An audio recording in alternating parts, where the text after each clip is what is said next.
नमस्कार दोस्तों, स्वागत है आपका अपने यूट्यूब चैनल आनंद जीएस में। आज बायोलॉजी रिलेटेड कुछ इंपॉर्टेंट ऑब्जेक्टिव लेकर के आया हूँ, एमसीक्यू लेकर के आया हूँ जो किसी भी एग्ज़ाम में मददगार होगा। ये हो सकता है आपके हाई लेवल एग्ज़ाम में भी इसमें से कुछ क्वेश्चन देखने को मिले, बट जो क्लर्कियल लेवल होता है, एसएससी एमटीएस एसएससी जीडी होता है, तो इसी टाइप के क्वेश्चन देखने को मिलता है। और ये मैं जब स्टडी टाइम में था तब ये बनाता था और इसी हिसाब से मैं पढ़ता था दोस्तों। तो चलिए मैं बताता हूँ कि कैसे मैं पढ़ता था और किस तरीके से याद करता था। तो सबसे पहले तो मैं लिखता था इंपॉर्टेंट पॉइंट छाट करके। लिखने के बाद लिखते कुछ तो याद हो जाता था लिखते लिखते, और कुछ जो है जब एक बार मैं पढ़ता था तब याद होता था। और इस पे मैं प्रेशर नहीं देता था कि याद करना, बस रोज़ एक बार। जैसे मैंने बायो का सेट बनाया, मैं सेट बाय सेट पढ़ता था, क्योंकि एक बार जब बनाता था 100-200 क्वेश्चन तो नहीं पढ़ पाता था, इसलिए 20-20 25-25 का एक एक सेट करके बनाता था ताकि जल्दी याद हो सके। और वही सेट जैसे 15-20-25 सेट बना लेता था और एक कॉपी आधे घंटे में मैं पढ़ जाता था। रटता नहीं था, बस पढ़ जाता था। याद करने की धीरे से नहीं, बस रोज़ मैं पढ़ता था, इसी कारण मुझे याद होता था दोस्तों। चलिए शुरू करते हैं। सबसे पहला क्वेश्चन था, जीव विज्ञान शब्द का प्रयोग सर्वप्रथम किसने किया था? तो लैमार्क और ट्रेविरेनस ने। मेरे हर्षाई दीर्घई पे मत जाइएगा, इंपॉर्टेंट फैक्ट जो है उस पर ध्यान दीजिएगा। अगला क्वेश्चन है, मधुमक्खियों के पालन के अध्ययन को क्या कहते हैं? तो एपीकल्चर कहते हैं। ये इंपॉर्टेंट टॉपिक जो है दोस्तों, ये लूसेंट से छाटा हुआ है, और जो मुझे याद था वो मैंने नहीं लिखा। जो मुझे लगा कि हाँ ये मैं भूल जाता हूँ, वही सब मैंने लिखा। रेशम के कीटों के पालन के अध्ययन को क्या कहा जाता है दोस्तों? तो ये कहा जाता है सेरिकल्चर।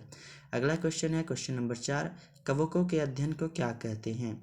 इसका आंसर है माइकोलॉजी। और जब भी आप वन वर्ड एमसीक्यू याद करो तो 4 ऑप्शन वाले मत याद किया करो, ऐसे याद किया करो ताकि आप वहाँ जाकर के कंफ्यूज ना हो, आपको आंसर बस एक ही याद रहे, 10 ऑप्शन ना दिमाग में चले कि ये भी था वो भी था। सीधा सीधी वन वर्ड करके याद किया करो। क्वेश्चन नंबर 5 है, शैवालों के अध्ययन को क्या कहा जाता है? फाइकोलॉजी कहते हैं। पुष्पों के अध्ययन को क्या कहते हैं? एंथोलॉजी कहते हैं। फलों के अध्ययन को क्या कहते हैं? पोमोलॉजी कहते हैं। कीटों के अध्ययन को क्या कहते हैं? एंटोमोलॉजी कहते हैं। वीडियो ज़्यादा तेज़ लग रहा हो तो वीडियो पॉज करके आंसर आप देख लिया करो। वृक्षों एवं झाड़ियों के अध्ययन को क्या कहा जाता है? डेंड्रोलॉजी कहते हैं।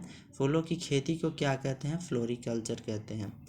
जीव विज्ञान के पिता किसे कहते हैं? अरस्तु को, जिसे इंग्लिश में आप अरिस्टोटल बोलते हो। जंतु विज्ञान का पिता किसे कहते हैं? ये भी अरस्तु को ही बोलते हैं।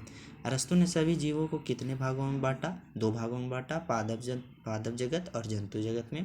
सिस्टमा नेचुरा, ठीक है, नामक पुस्तक किसने लिखी है? सिस्टमा नेचुरा नामक पुस्तक किसने लिखी? तो ये लिनियस ने लिखी। आधुनिक वर्गीकरण का पिता किसे कहते हैं? ये लिनियस को कहते हैं। जीवधारियों का 5 जगत का वर्गीकरण किसने किया? आर.एच. व्हिटेकर ने किया था। कवक की कोशिका भित्ति किससे बनी होती है? ये काइटिन से बनी होती है। मेटाजोआ किसे कहते हैं? तो ये जंतु जगत को मेटाजोआ कहते हैं। वर्गीकी का जन्मदाता किसे कहते हैं? लिनियस को कहते हैं। जीवों की द्विनाम पद्धति किसने दी थी? ये लिनियस ने दी थी। मटर का वैज्ञानिक नाम क्या है? Pisum sativum. एक कुछ इंपॉर्टेंट क्वेश्चन था जो सेट 1 में मैंने रखा। इसी तरीके से सेट 2 में कल लेकर के आऊँगा। आज के लिए बस इतना ही। अगर जो वीडियो अच्छा लगा हो और मेरी मेहनत अच्छी लगी हो तो इसे लाइक करें, शेयर करें और सब्सक्राइब करें दोस्तों। चलता हूँ, मिलूँगा नेक्स्ट वीडियो में। जय हिंद, जय भारत।